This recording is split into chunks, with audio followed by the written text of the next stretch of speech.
Welcome to the Gay Buddhist Forum, where teachers from all schools of Buddhism offer their perspectives on the Dharma and its application in modern times, especially for LGBTQI audiences. These talks are offered freely to the world and made possible by appreciative listeners. If you would like to support our efforts to share the Dharma with underserved audiences, please visit gaybuddhist.org. There you can donate, find a list of upcoming speakers, or enjoy many hundreds of these recorded talks dating back to 1996.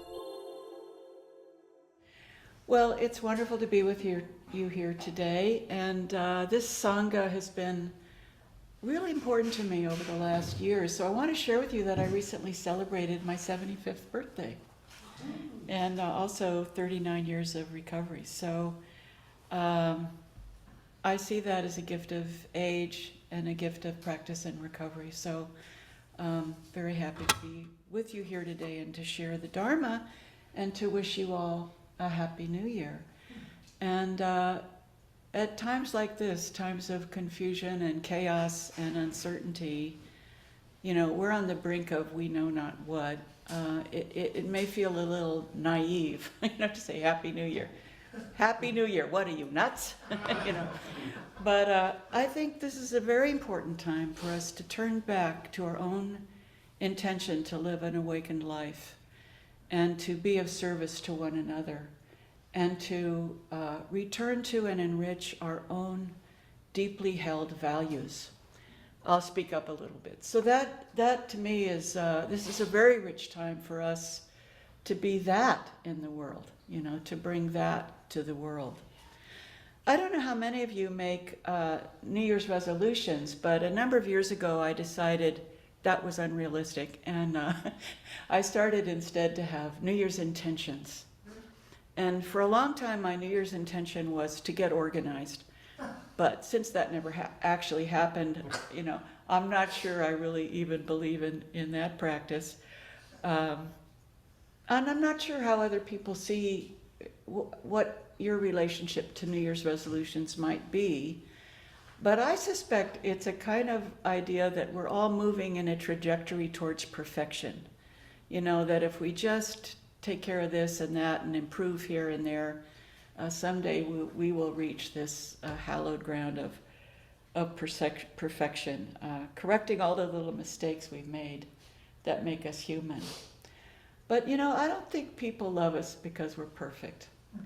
I think people love us when we show them our vulnerability, when we share our fears with them and even what we see as our mistakes or our failures, that we open up to them the parts of ourselves that we might even tend to keep secret from others. And when we trust people enough to share that with them, that's a treasure, even our sharing our mistakes and our regrets. And I'd like to talk today about making mistakes. In fact, that's the topic of this talk, making mistakes. What it means to make mistakes, and what we can do about it. We've all had the experience of making what we felt were mistakes, sometimes many of them. I made a mistake today because when I left the house, I forgot to bring with me my little wooden stand that I put my notes on.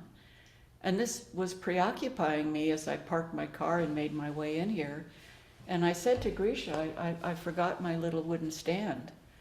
And without skipping a beat, he said, well, we have a music stand, would that work? And I like this better, actually.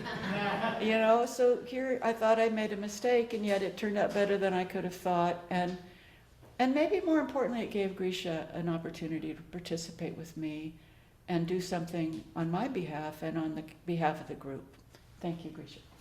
So, the things we think of mistakes often lead to wonderful things we couldn't have anticipated, or things that we need to learn from those mistakes. If we've harmed another person, made a mistake in our relationship, often we feel very off balance or out of kilter until we make a plan to meet with that person and try to make it right by making amends. I've been thinking about this very human idea of making mistakes and how we can carry around this kind of residue of guilt and shame and embarrassment when we feel we've done something wrong.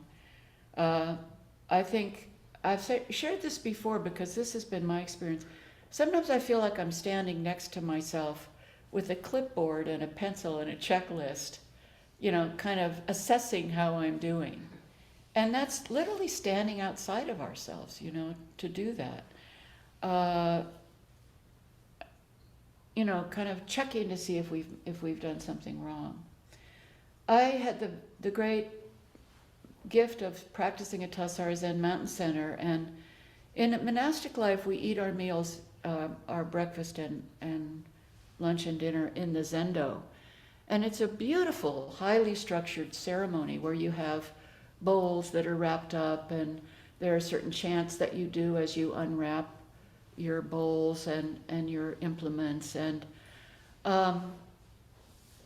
but if you happen to knock your chopsticks off your bowl, not that I've ever done that myself, it becomes a part of the ceremony. And you can't get you're sitting on this raised tan on your zafu, your cushion, with your bowls in front of you. You can't get up and pick up your chopsticks, and they clatter to the floor. So when that happens, everybody stops eating.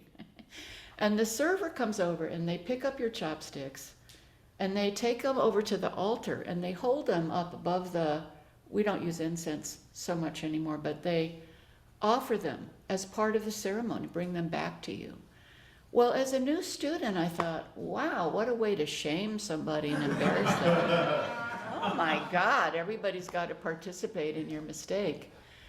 But later I realized it's saying this is part of our ceremony. This is part of our practice, making mistakes. And someone I'm very close to in practice, who's practiced longer than I have, she was doing oryoki, this, and she thought, I'm really good at this. I should have a YouTube video of me doing oryoki because I've really got this down. Right at that minute, she knocked her chopsticks off. And the server came over and picked them up. And, that was a humbling moment for her. But it also told her this mistake and my own pride in my oryoki practice is part of the ceremony. And it made her aware of her pride, When I was, in the year 2000, I was invited to be shuso at Green Gulch Farm. That's when you're the head student for a practice period. And your role there is to support the teacher, usually it's the abbot or the roshi. And you're invited to give Dharma talk, so you learn how to give a Dharma talk. And you meet with each of the students and have tea with them. And this is your training as a Buddhist teacher. This happens when you've been practicing for a while. At that point, I'd been practicing for 25 years. So at the end of that time, there's a shuso ceremony. And again, it's beautiful, very highly structured. And everyone, in the practice period, it's usually about 50 people, and a few people you invite yourselves ask you a question. And you're supposed to answer it out of your heart, out of your practice. Later, it's hard to remember most of those questions, although I do remember someone asked me, how can I learn to forgive? And I found myself saying, we learn to forgive by not allowing ourselves to be defined or limited by the ways in which we've been hurt. And I realized that was an expression of something I learned in my practice and from my teachers, Now, my brother happened to be at that ceremony. And so when it was his turn to ask me a question, he goes, "Shuso." I say, "Hi." He says, "Who put the bop in the bop shubop shubop?" And I said, "The same person who put the ram in the ramalama ding dong." Thank you. Now later, of course, people said to me, "Did you plan that?" I said, "No, that's just the way my brother and me talk to each other." And my brother said to me later, "Was that inappropriate?" And I said, "No." I said, "I loved that. We need to laugh at ourselves, and we need to remember this is all made up. and not to take it too seriously. So I just loved that he asked me that question, and I love my brother. I think there's a very good reason why the acknowledgement of mistakes is part of these ceremonies.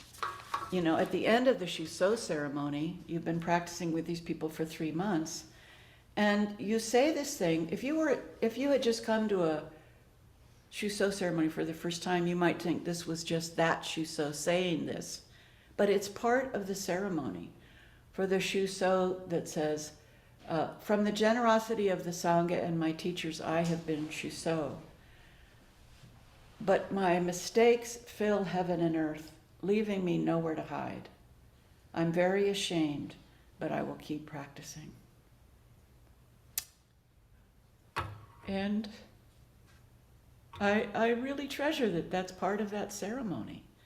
I made mistakes when I was Shuso.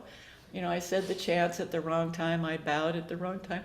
And in fact, during the Shuso ceremony, someone said to me, Laura, I've learned from you that it's okay to make mistakes. You know, my mistakes were not hidden. You know, people saw them and they were embarrassing, but they also, you know, it wasn't just my mistakes that were on display. My practice and my recovery from alcohol abuse were part of that ceremony as well. You know, often when we make a mistake, or when we take a wrong path, it can lead us to a more positive direction. These missteps and our poor decisions, even when we see things as our failures, can show us where we need to go. I had a 3rd grader who was very dramatic and he could really stir up trouble in my classroom. And you know, and when he was in 4th grade, I so admired him. He was the youngest person in our school to come out as gay, which took tremendous courage, you know, in elementary school. And but I took him aside one day and I said, you know, you're so dramatic, you're so emotional. You might really enjoy being in theater. I said, you know, when I was little, I was in community theater, was in a lot of plays in high school, which was a wonderful place for me to express myself and try on different personalities. And then I majored in drama in college. I always wanted to be a professional actor. And he looked at me and he said, so Laura, what made you abandon your dreams?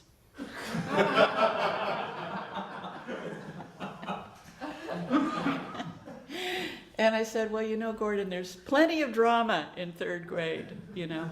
And I'm kind of wistful when I go to plays. I love theater, and sometimes I wish it was me up there. But I actually feel that becoming a teacher and teaching kids for 35 years and giving talks like this, and also I'm in this musical comedy called the Vimalakirti Puppet Show for many years.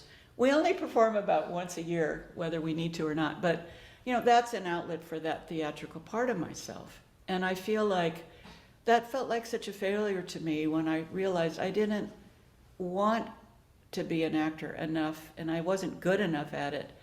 I had this intuition that I wouldn't have been able to deal with the rejection and the uncertainty of being an actor.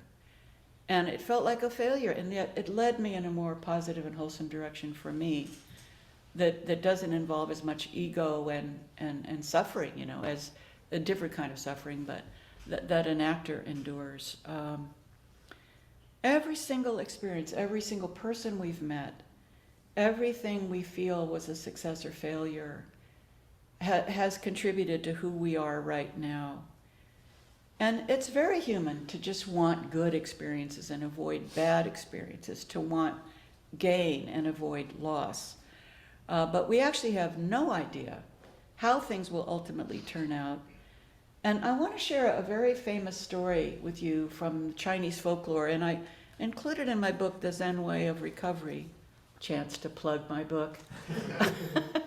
The Zen Way of Recovery. And I think you'll see why there's a reason why this is such a famous story. This is my version of this Chinese folktale. An old man lived on the plains of China with his only son, whom he loved more than all the world. The man and his son made a living by capturing wild horses and training them and trading them. One morning, the door to their stable was wide open. and they found that their most prized black stallion was missing. The neighbors, when they heard the news, came to offer their condolences. "What a shame that your most valuable horse has run away," they said, shaking their heads in commiseration. But to their surprise, the old man didn't chime in and agree with them. He merely said, with a twinkle in his eye, "We shall see."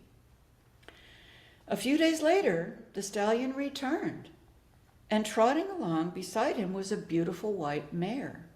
Again, the neighbors were at hand. "What good fortune that you now have not one but two extraordinary horses, and one of them you got for free." Again, the old man, smiling, merely said, "We shall see." Sure enough, bad luck came again. The old man's son was taming the mare when she startled and bucked, the son toppling to the ground where the mare fell on him, injuring his leg. From that day forward, he walked with a pronounced limp. The neighbors visited again. "How unfortunate that your son has been injured by the white mare. Perhaps you should set her free before she does more damage." The old man replied, "We shall see." An invading army swept into that part of the country, and all the young men for miles around were conscripted to serve in the army. But the old man's son was excused because of his injury. And "You are indeed very lucky that your son has not had to go off and risk his life in this terrible war," said the neighbors. And the old man replied, "We shall see." So I go on to say, when we lose something, when something goes wrong, when things don't go the way we want, when we don't get what we think we deserve, when our hearts are broken, we can't stop to see the blessings that might be embedded in loss and disappointment. When things seem to go well, we also do not know how they will ultimately turn out.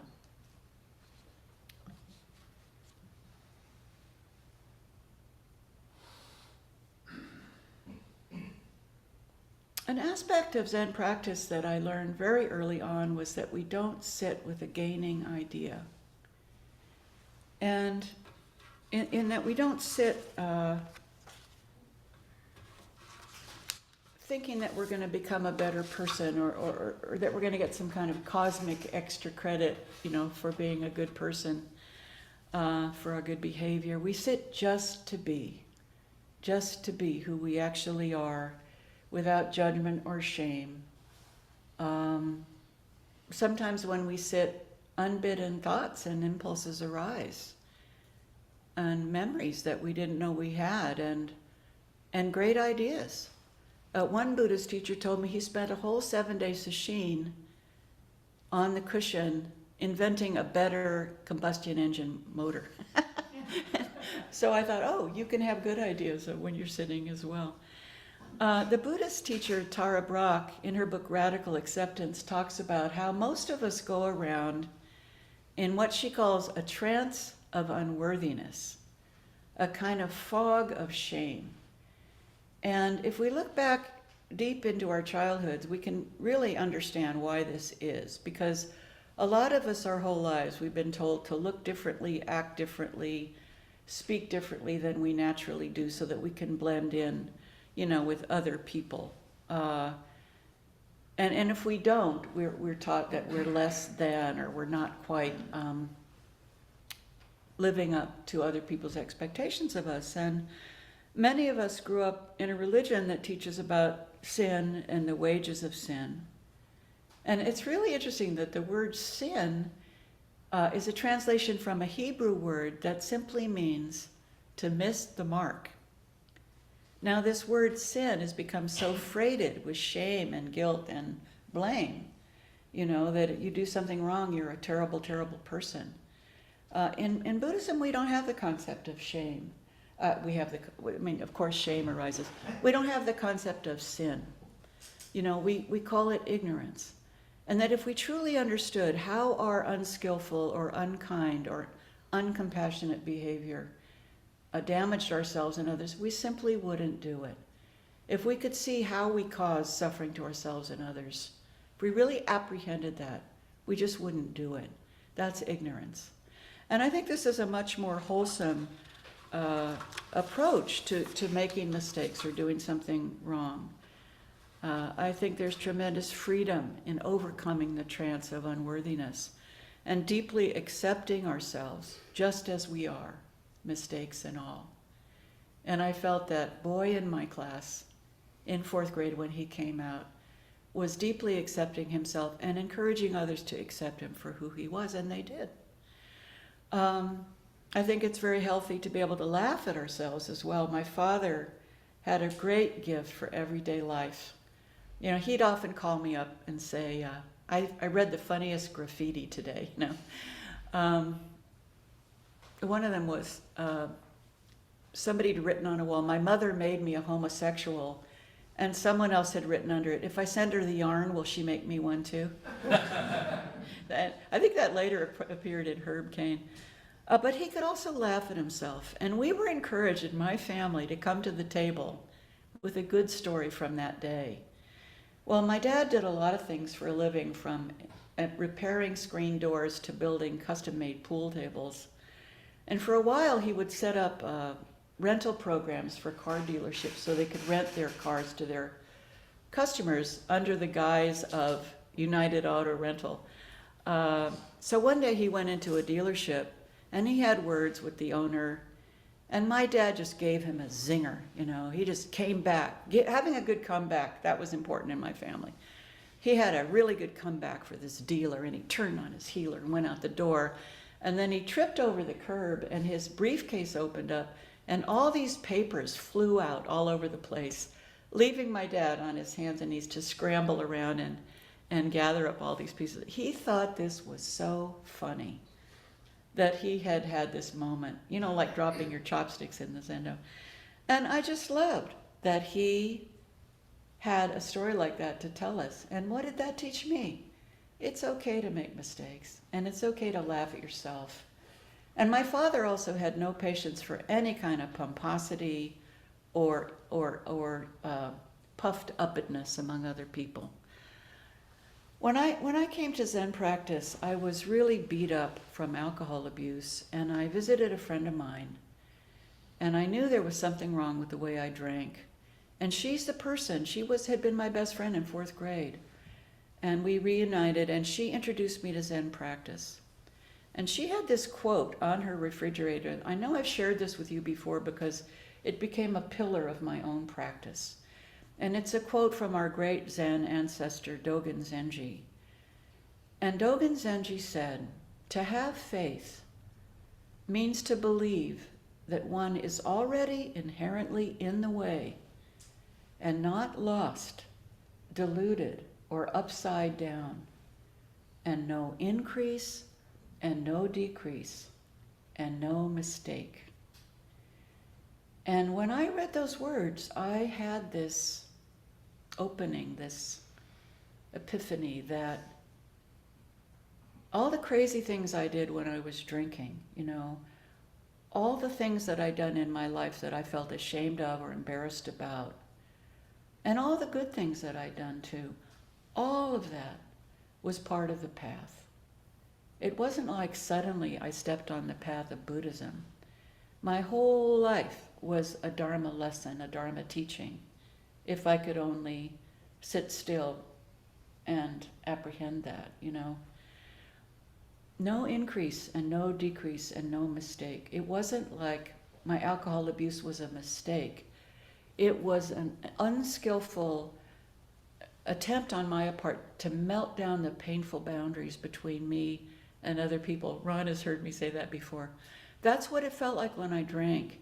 It melted down the painful boundaries that kept me apart from other people. And so I stopped drinking and I abruptly plunged into the path of practice, and very soon was living in a monastery with rigorous practice of chop wood, carry water, get up at 4:30, meditate many times a day. I so needed that practice as I recovered from alcoholism. Although alcohol began to creep back in my life later, and I drank kind of secretly for 5 years trying all the time to stop. And finally, when I stepped into the rooms of recovery, I was able to, I never picked up another drink. And I was very fortunate. I was one of those few people that took to recovery immediately, but it's only because I had tried so many times myself to stop on my own. And it was only through the Sangha, of the Fellowship of Recovery that I was really able to stop. And that's why I celebrated my recovery date is September 28th, 1985. So celebrating 39 years recently, one day at a time. And I think the same thing, when we sit, we come back to our breath. When we make a mistake, we try again. In the rooms of recovery, if you slip, if you go out and drink, we say, keep coming back. I know somebody, it took them 10 years to finally get sober. Keep coming back. Let us love you till you love yourself. Keep coming back. And that's all meditation is really. We come back to our breath again and again and again.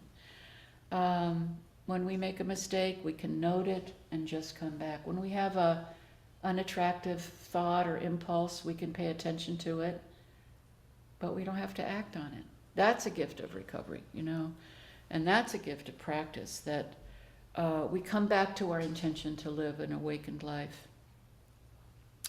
And if we harm someone with our speech or with our behavior, we can seek them out and make a heartfelt apology and adjust our behavior and speech so that they're more in line with our values. We don't have to beat ourselves up and say we're a terrible person because we made a mistake. We chant something at Zen Center, the perfection of wisdom, and we say, the perfection of wisdom gives light.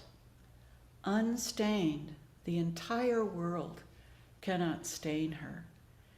And this is what I felt when I came to Zen practice, that all the crazy self-destructive things I'd done and the destructive things to other people did not stain me. I could begin again.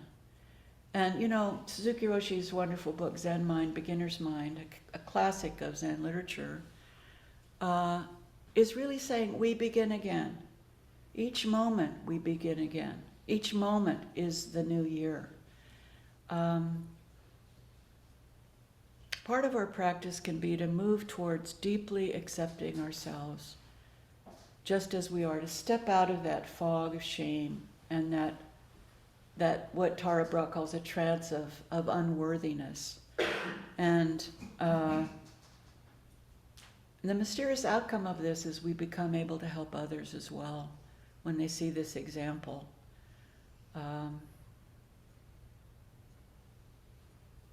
The founder of San Francisco Zen Center, Suzuki Roshi, who wrote Zen Mind, Beginner's Mind, I love that he said, you're perfect just as you are, but that doesn't mean you can't stand a little improvement. So I'd like to end on that note, because even though we can forgive ourselves and accept ourselves despite our mistakes, it doesn't mean we can't stand a little improvement. So thank you so much for your kind attention. And I think we have time for some questions or comments. Maybe your own experiences reflected in some of the things that I've said today. Yes, good morning. Good morning. I really enjoyed your, I always enjoy your talks, but the content is particularly relevant to things that have been on my mind and things I'm doing. But I realized also that I've come to see in my life that the mistakes that I thought I had made was actually life closing the wrong door for me and pointing me in the right direction. Mm-hmm, yes. And I've been very grateful for what's resulted from all those mistakes. Thank you for that. So we can see that the mistakes we made in our life is one door closing. Sometimes I think one door closing is also another door closing, but sometimes it's another door opening, and that we can't even see that at the time often. So thank you for that. We can actually be grateful for our mistakes sometimes.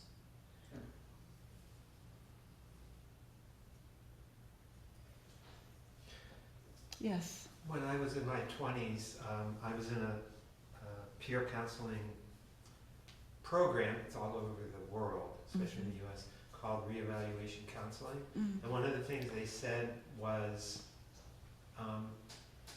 when you make a mistake, it's usually because you are trying something new or pushing yourself beyond the norm, and that often you don't learn unless you make mistakes. So that was very helpful, because I do make mistakes. Oh, well, thank you so much for that. You know, as a teacher, and Grisha's familiar with this too, as a teacher of children, we have this new way of talking about mistakes with kids, which is to have a growth mindset. And instead of saying, I can't do that, to say, I can't do that yet. Because I know a lot of children, especially gifted kids, for whom things come easily. They feel like, if I don't try it and I'm automatically good at it, I'm just not good at it. They don't necessarily understand that by trying again and making mistakes, they can improve in something. What was I just thinking about? Well, you know, famous basketball players talk about they missed 1,000 baskets on the way to becoming the superstar that they are, you know. So this is important for us as adults too, to give ourselves a break. And you know, one thing I've learned in practice and recovery is to cultivate, I like to think of it as a loving inner witness. You might even think of it as the wise parent you never had. You know, at the end of my drinking, something inside me said, honey, let's go get some help. Let's get some help. And so this wise inner person, when we feel we've made a mistake, we can see it as a learning experience or a growth mindset. You know, and this is so preferable to beating ourselves up because we've failed at something, in our opinion, or done something we thought was wrong. We don't need to do it again now that we know how that makes us feel. You know, I often say to kids, you know, have you ever stolen something? They all say yes, if they're honest. How did that make you feel in your stomach? They know what that is. They felt funny when they stole something, unless they're a sociopath. You know. I don't know if I ran into third graders who were sociopaths. But. Something else? Yes. Hi, thank you for your talk. What came to mind, I've been in 12-step recovery for over 40 years, and here about 2. But what I often talk about is the shame and guilt and remorse and self-condemnation that I grew up with. And the right, wrong, I'm right, you're wrong, would have been helpful. I wouldn't have been an addict. And I wouldn't have been, when I came into 12-step recovery, I was just, it was like that mine that the wall got, you know, you just more in. And I think the miracle of working the program and what I'm hearing here is that the kinder and more compassionate I am with myself, I bring that to other people. And I believe that all we want is to be seen and heard. Not judged, not given advice necessarily, but just to be seen. And I really saw that in COVID a lot. The lost souls that were just walking in the streets, and if you just look at them, you can keep your whatever distance it was in your mask, but how are you today? You know, and it's such a different life than I grew up with. Yeah. You know, and it's such a, you know, and it's a practice, you know. So anyway, but I thank you for your talk, and those are the thoughts. Well, thank you, Andrea. In case you didn't hear at home, I'll try to encapsulate what you said, which is that often we grow up with guilt and shame and remorse, and that can lead us into addictive behavior, kind of self-medication. And that if you had known that making mistakes was okay and that you were okay, you might not have needed that medication. And that you said that during COVID you saw a kind of acceptance in yourself for other people and for yourself, and you would stop and say to somebody, are you okay? Are you okay right now? And a kind of acceptance of one another that can come out of a very negative experience. Did I kind of capture what you said, Andrea? I think I missed one little thing, but. I'm old, I don't remember. Okay. It's good enough. Well, that was good enough for me. So what you said was very helpful. Yeah. Yeah, I think there's this vicious cycle in addiction where you drink or use because you feel ashamed, and then you feel more ashamed, so you drink and use some more. And for myself, after I'd been sober for 3 years, I heard the topic shame in a meeting, and I thought, I'm not ashamed anymore, because I had used the experiences that I'd had in my using and drinking to benefit other suffering people and to encourage them that you can get here from there. You can do the crazy things we did and step onto the path of recovery. It's not out of reach. And I also thought, Andrea, that if I hadn't felt guilty and ashamed of my behavior, I might have kept doing it. So our shame can also help point us in this. When we have that feeling in the pit of our stomach, can help point us in the right direction. That's also part of our higher power within us saying, hey, that didn't feel too good when you did or said that. My higher power doesn't shame me. Ah, good. She doesn't think I'm perfect. Thank you. Yeah. I just had a thought. I heard a long time ago someone say, someday you'll know why this is the best thing that ever happened to you. Mm. And I think of that phrase a lot when something bad or terrible happens. And,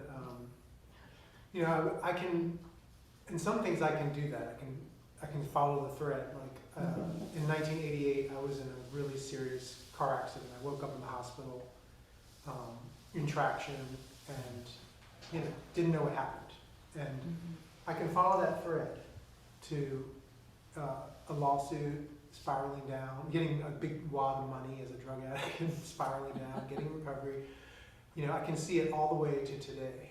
And I don't know if I agree with the best thing that ever happened to you, but I can see how it,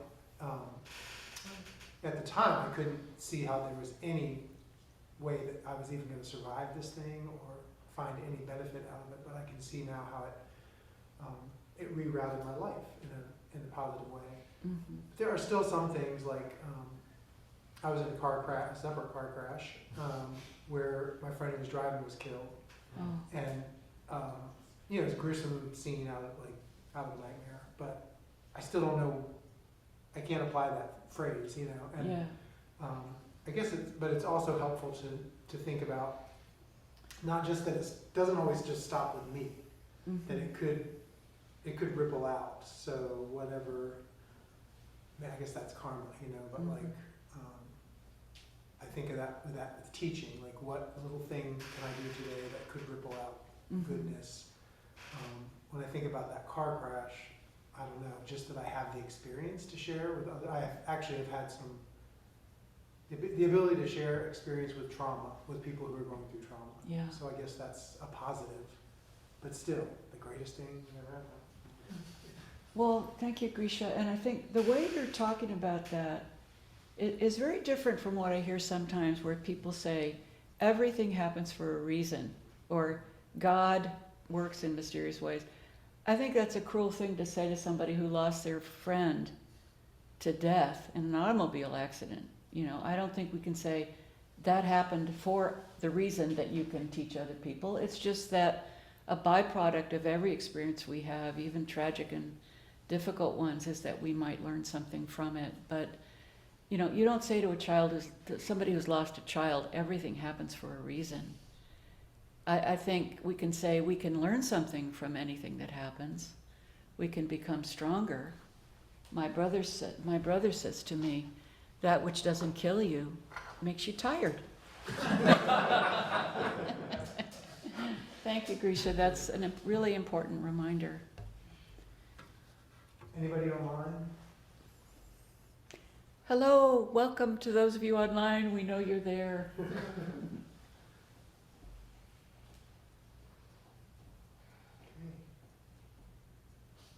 All right, well, Hi, I'm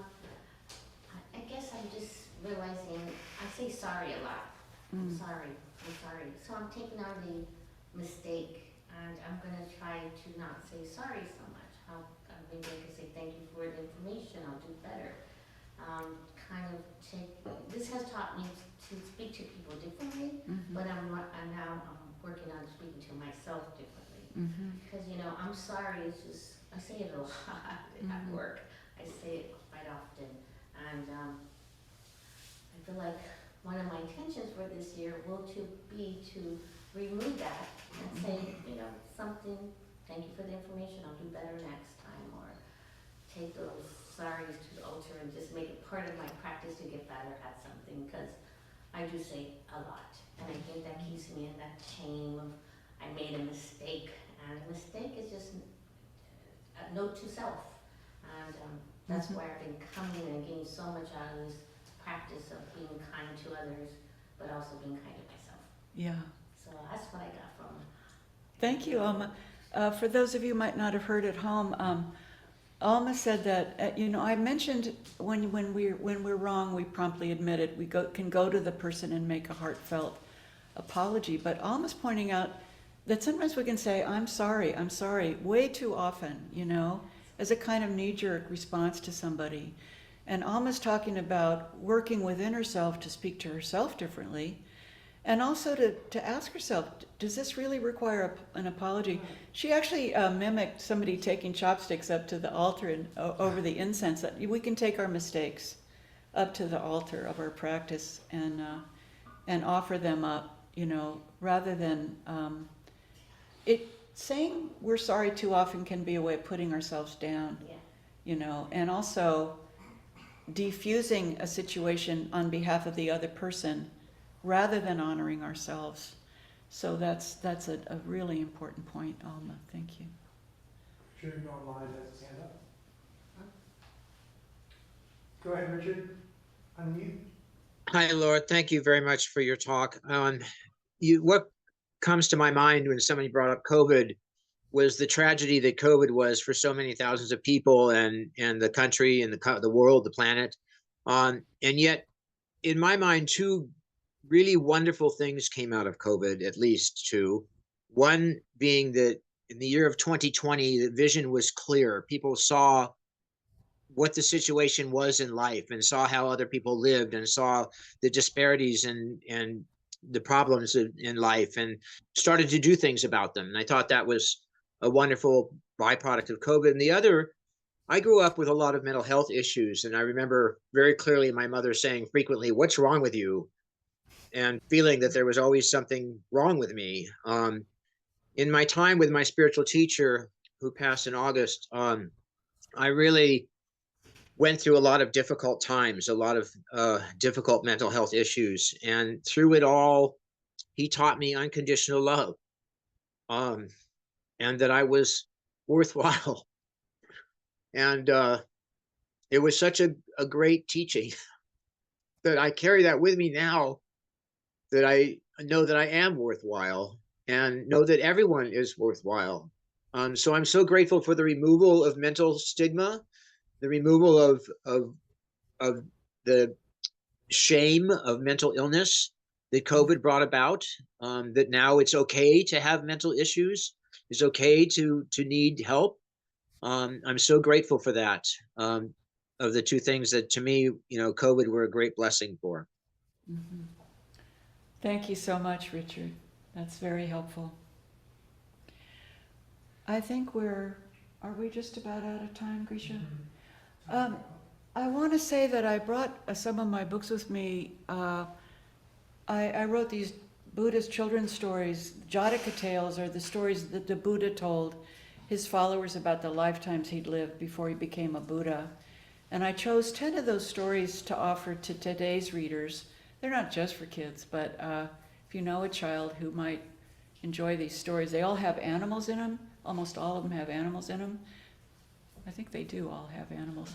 And every one of them has a tree, because my feeling is that the Buddha was born under a tree, he was enlightened under a tree, he taught under a tree, and he died under a tree. And my great teachers are trees. Maybe I'm really a druid.